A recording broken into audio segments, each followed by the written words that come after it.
գիտեք, շահավետ պրոֆեսիոնալ պատմաբանները գործ են ունենում փաստաթղթերի հետ, այլ ոչ թե ենթադրությունների հետ, բայց այդ փաստաթղթերը միշտ post factum են, այսինքն այն ինչ ստորագրվել է, այն ինչ կա, եւ դրա հիման վրա արվում են վերլուծություններ, բայց քանի որ պատմությունը գիտությունը ոչ թե անցյալի մասին, այլ ապագայի մասին, ես կցանկանայի մի քանի բան ասեի անցյալով, բայց ապագայի մասին, դա եւ այստեղ նաեւ մտավորականությանը հղում տայի արժի գնալ իհարկե 2.5 տարի հետ, բայց առավել ևս արժի ավելի խորը գնալ եւ հասկանալ այդ 2.5 տարվա ֆենոմենը ինչից ծնվեց։ Եկեք բաց խոսենք, քանի որ խոսում ենք մտավորականության մասին, իսկ մտավորական կոչված անձը դա ներքին ազատ մարդն է, որը ներքուստ ազատ է եւ կարող է խոսել բաց, առանց վերապահումների, առանց ընտրության, առանց ծանրութ հետևանելու։ Ցավոք սրտի ցավեցանագում եմ ոչ թե իմ անձը առաջ բերելու համար 2010 թվականից ես ավազանգում էի շատ քիչ մարդկանց նաև համագործակցությամբ, որ մենք սպանում ենք մեր հասարակությունը, սպանում ենք մեր եթերով, այն արժեքներով, որը դնում ենք շրջանառության մեջ եւ ստանում ենք զանգված։ Ես հոդվածներն եմ նայում արխիվից եւ շատ բարձ ձևակերպումներ էի տալիս, որ մենք այսպիսի գործողություններով, այսպիսի քայլերով մանիպուլատիվ մեծ գործարքի հնարավորություն ենք ստեղծելու ապագայում։ Եվ այդ գործողությունը մանիպուլատիվ տեղի ունեցավ։ Ցավոք սրտի ունեի նաեւ մեկ ավելի վատ ձևակերպում, որ ԵԱԿ Մինսկի խմբի համանախագահներին կարիք չի զգացվել այլևս տարածաշրջան գալ, որովհետեւ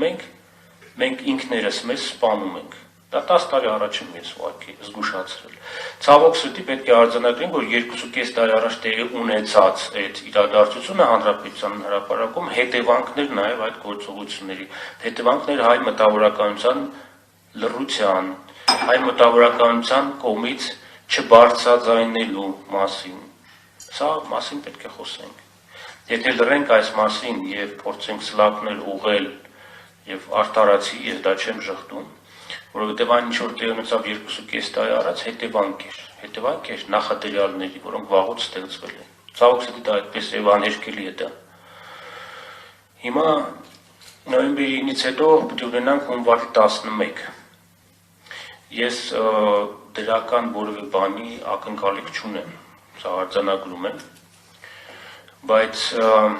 մենք ավելի լայն համատեքստում պետք է նայենք մեր հայկականությունը, մեր պետականությունը, թե ուր է գնում, եւ այն ինչ որ մենք ունենք, ես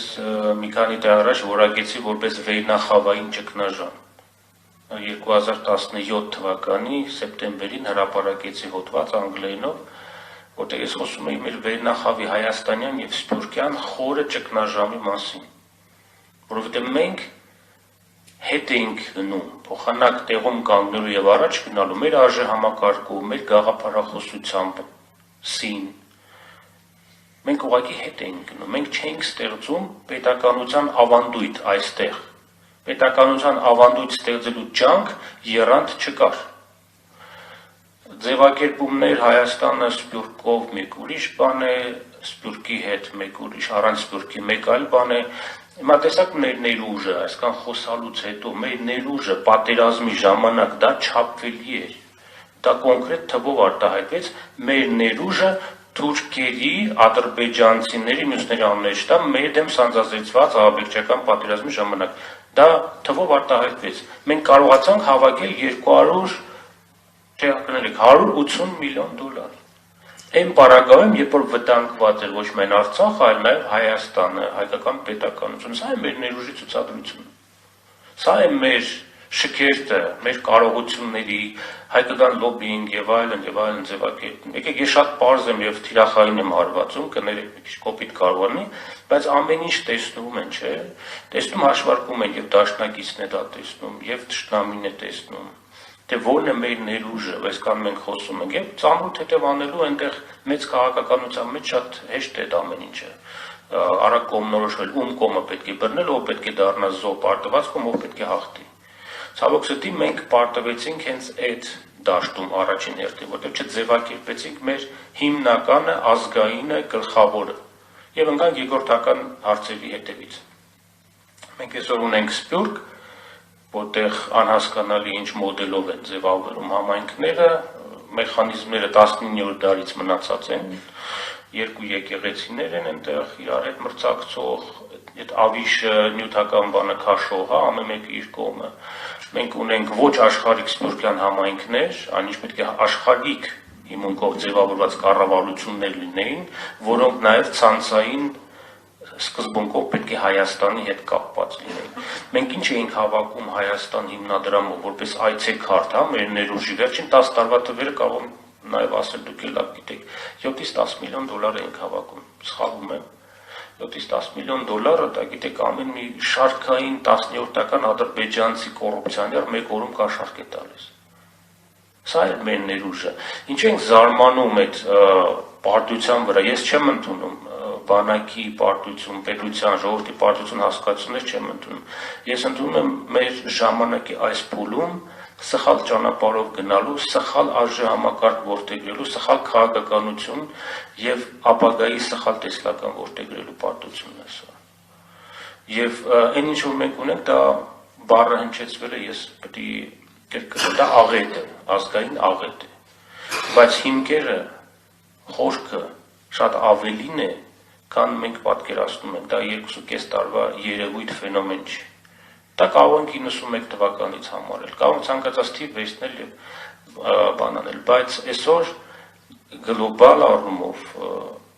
մենք պետք է խոսենք ուր ենք մենք շարժվելու, այսօր այն ուղին ենք վերցնելու շարժվելու առաջ, որը կա, թե պետք է իրոք շատ լուրջ վերանայում անենք համազգային բնույթի քննարկում կլինի, նոր վերնախավեր կստեղծենք, որտեղ մեղք են մեր երեխաները, որոնք ծնվել են լրիվ ուրիշ արժեհամակարգ են ուզում դավանել եւ ուրիշ ապրելակերպ են ուզում, մենք չենք կարող իրենց պարտադրել հինը հնացածը, մենք չենք կարող պարտողական հոգեբանության մեջ նրանց պահել։ Մենք գոնե տեսել ենք այդ հոգեբանությունը հաղթողի, գիտենք ինչ թանկ է դա, քաղցր է։ Հիմա ես անցյալով խոսեցի, բայց կուզենամ նաեւ ապագայով խոսեմ։ Մեր բոլոր ջանքերը պետք է ուղղվեն այդ ուղղությամբ։ Չեմ ուզում էլի մասնավոր դեպք արձանագրել այստեղ, բայց քանի որ հարցերով ցեղասպանության թեմայի շուրջ, ես կարդացել եմ, թե ինչ կարող է պարտադրվել, բայց ձևակերպումը էլի ես վերապահումով եմ ընդունում, որտեղ Հայաստանին ձևակերպել ինչ որ բան հրաժարվել ցեղասպանությունից եւ այլն, միգուցե դրա մեջ կա ինչ-որ հիմնատարրեր, որոնք ճիշտ է եւ կա այդ փաստաթղթի մեջ։ Ես ենթադրություններով չեմ ուզում վերլուծություններ անել, բայց հիշենք անցյալ տարվա երկու խոշոր ցնցումները հանրային, ինչի շուրջ տեղի ունեցան։ Մեկը Ծիծեռնակաբերդի շուրջ էր, ես նախանցանցալի մասին չեմ խոսում, որտեղ իմ կարծիքը արտահայտել եմ, թե ինչ էր տեղ ունեցել, բայց ես խոսում եմ պահանջում եմ բառի հանելու հետևանքով, եղավ խնդիր, եղան լուրջ բացահայտումներ, թե ինչ մաֆիոս եւ ինչ այսպես խայտարակ աշխատանքներ են տարվում, ոչ միայն ցեղասպանության թանգարանի ֆոնդի, այլև հայաստանյան արխիվների տվյալները այլ լսարաններին տեղափոխելու գրանտային ծրագրի դիմաց։ Եղավ խոշոր ցնցում կրթական համակարգը չափորոշիչներով, որոնք անցել էին թուրքական նաև, թրծվածքի միջոցով, որոնք պետք է պարտադրվեին մեր դպրոցներին դասագրքի տեսքով, որտեղ թշնամու կերպար չպետք է լիներ Թուրքի եւ այլն։ Սա է մեր հանրության շրջանում այդ աշխատանքը հետևողական տարվել է քայքայիչ։ Այսօր իհարկե ցեղասպանության թանգարանությունը կարող է ասել, որ ես 100 տարի առաջ տեղ ունեցած իրադարձությունների մասնագետը չեմ, մենք լռում ենք, որտեղ այդ մասին զգուշացրել է, իմ պարտն է համար է զգուշացրել, ցավոք սրտի, այսօր իրավիճակը այնպիսին է, որ պետք է ենթադրենք, որ այդպիսի ընտրությունը նաև հեռահար քաղաքականության մեկ մասն էր։ Այդպիսի ենթադրություն պետք է անենք։ Չեմ ուզում մասնավոր դեպքերի մասին խոսել, ես ամփոփիչ խոսքով պետք է ասեմ, որպես պատմաբան, որպես ընթացիկ պատմությունը արձանագրող նաև անձ, պետք է արձանագրեմ մեր խորագույն ճգնաժամը։ Խորագույն ճգնաժամը, որից պետք է ելքեր փնտրել։ Այդ երկերը կան, սա դրական